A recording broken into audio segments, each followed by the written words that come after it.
শ্রীমদ্ ভগবদ্গীতা যথাযথ ষষ্ঠ অধ্যায় ধ্যানযোগ শ্লোক নাম্বার ২৫।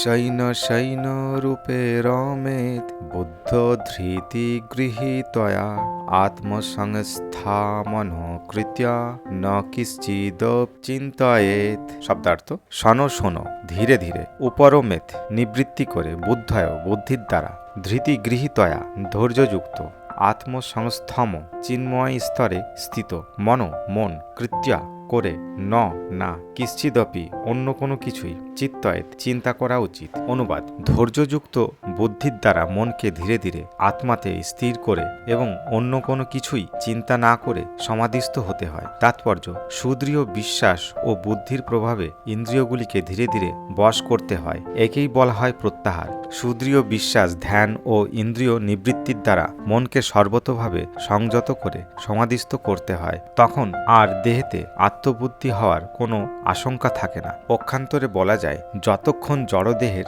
অস্তিত্ব আছে ততক্ষণ জড়জগতের সঙ্গে যুক্ত থাকলেও কখনোই ইন্দ্রতৃপ্তির কথা চিন্তা করা উচিত নয়। ভগবান শ্রীকৃষ্ণের তৃপ্তির কথা ছাড়া আর অন্য কোনো সুখের কথা কল্পনা করা উচিত নয়। সরাসরিভাবে কৃষ্ণ ভাবনা অনুশীলন করার ফলে অনায়াসে এই স্থিতি লাভ করা যায়।